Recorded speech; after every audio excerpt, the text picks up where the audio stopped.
নমস্কাৰ প্ৰিয় বন্ধু বান্ধৱীসকল, আজি আপোনালোকৰ মাজলৈ এটা চাকৰি সম্বন্ধীয় খবৰ লৈ আহিছোঁ আৰু সেই চাকৰিটো হৈছে Brahmaputra cracker and polymer limited ডিব্ৰুগড়ত 70টা স্নাতক আৰু টেকনিচিয়ান এপ্ৰেণ্টিছ পদ খালী হৈছে। ইয়াৰে প্ৰথমটো বিভাগ হৈছে গ্ৰেজুৱেট এপ্ৰেণ্টিছ। ইয়াত 50টা পদ দিয়া হৈছে আৰু ডিচিপ্লিন ৱাইজ ভেকেঞ্চি যদি চোৱা হয় তেতিয়াহ'লে মেকানিকেলত 10টা, কেমিকেলত 12টা, ইলেক্ট্ৰিকেলত 7টা, ইনষ্ট্ৰুমেণ্টেশ্যনত 6টা, টেলিকমত 1টা, কম্পিউটাৰ ছায়েন্সত 1টা, চিভিলত 3টা, কণ্ট্ৰেক্ট এণ্ড প্ৰচিউৰমেণ্ট 2টা, হিউমেন ৰিচৰ্চেছত 6টা, F&Aত 2টা। আৰু ইয়াৰ শিক্ষাগত অৰ্হতাৰ ক্ষেত্ৰত কণ্ট্ৰেক্ট এণ্ড প্ৰচিউৰমেণ্ট ইয়াত bachelor degree in mechanical engineer with minimum 55% mark, অৰ্থাৎ মেকানিকেল ইঞ্জিনিয়াৰ ডিগ্ৰীধাৰী আপুনি হ'ব লাগিব আৰু লগতে লাগিব 55% মাৰ্ক।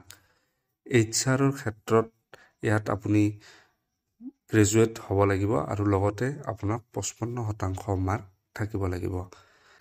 F&Aৰ ক্ষেত্ৰত আপুনি ইকনমিক্স ষ্টেটিষ্টিকত গ্ৰেজুৱেট হ'ব লাগিব আৰু নতুবা BCom পাছ কৰিলেও আপুনি হ'ব আৰু ইয়াতে 55% মাৰ্ক আপোনাৰ থাকিব লাগিব। আৰু বাকী যিসমূহ পদ দিয়া হৈছে তাৰ বাবে আপুনি ইঞ্জিনিয়াৰিঙৰ ডিগ্ৰীধাৰী আৰু লগতে 55% মাৰ্ক আপোনাৰ থাকিব লাগিব। আৰু ইয়াত ষ্টাইপেণ্ড হিচাপে 11,500 টকা আপোনাক প্ৰতিমাহে দিয়া হ'ব। আৰু দ্বিতীয় বিভাগটো হৈছে টেকনিচিয়ান এপ্ৰেণ্টিছ আৰু ইয়াত আপোনাৰ 20টা পদ খালী হৈছে আৰু ইয়াৰ যদি ভেকেঞ্চিসমূহ চোৱা যায় তেতিয়াহ'লে মেকানিকেলত 5টা, কেমিকেলত 6টা, ইলেক্ট্ৰিকেলত 5টা, ইনষ্ট্ৰুমেণ্টেশ্যনত 4টা পদ খালী হৈছে। আৰু ইয়াৰ শিক্ষাগত অৰ্হতা আপোনাৰ যিকোনো এটা শাখাত আপুনি ইঞ্জিনিয়াৰিঙৰ ডিপ্ল'মা থাকিব লাগিব আৰু লগতে 55% মাৰ্ক থকাটো নিতান্তই প্ৰয়োজনীয়। আৰু ইয়াত ষ্টাইপেণ্ড হিচাপে আপোনাক 9,550 টকা প্ৰতিমাহে দিয়া হ'ব। আৰু যদি এই ট্ৰেইনিংটোৰ আপোনাৰ সময়সীমা চোৱা যায় তেতিয়াহ'লে এইটো আপোনাৰ এবছৰৰ ট্ৰেইনিং হ'ব।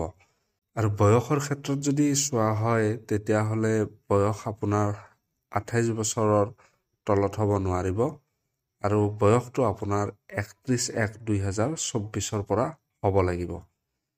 বয়সৰ ৰিলেক্সেশ্যনৰ ক্ষেত্ৰত SC বা STৰ কাৰণে 5 বছৰৰ থাকিব, 3 বছৰ OBCৰ বাবে থাকিব আৰু যিসকল PWD অৰ্থাৎ ফিজিকেলি হেণ্ডিকেপেড তেওঁলোকৰ বাবে 10 বছৰৰ এজ ৰিলেক্সেশ্যন থাকিব। আৰু এই সম্পূৰ্ণ প্ৰক্ৰিয়াটো অৰ্থাৎ আপুনি আবেদন কৰিব লাগিব অনলাইন মাধ্যমেৰে আৰু 4 তাৰিখৰ পৰা অৰ্থাৎ 4 জানুৱাৰীৰ পৰা এই অনলাইনৰ এপ্লাই আৰম্ভ হ'ব আৰু ইয়াৰ লাষ্ট ডেট থাকিব 25 জানুৱাৰী 2024লৈকে। যদি আপুনি এই ট্ৰেইনিংটোৰ প্ৰতি আগ্ৰহী তেতিয়াহ'লে আপোনালোকে আবেদন কৰিব পাৰে। মাজত আৰু কেইটামান দিন আছে, গতিকে আপোনালোকে আবেদন সোনকালে কৰি লওক। আৰু যদি ইয়াতকৈও বিতংভাৱে আপুনি জানিব খোজে তেতিয়াহ'লে মই অফিচিয়েল যিটো ৱেবছাইট সেই ৱেবছাইটটোৰ লিংক মোৰ ভিডিঅ' ডেছক্ৰিপশ্যনত দিয়া থাকিব আৰু তাৰ পৰা আপোনালোকে সম্পূৰ্ণ তথ্যখিনি আহৰণ কৰিব পাৰিব। যদিহে ভিডিঅ'টো ভাল লাগিল ভিডিঅ'টোত লাইক কৰক আৰু চেনেলটো সকলোৱে ছাবস্ক্ৰাইব কৰিবলৈ নাপাহৰিব। ধন্যবাদ।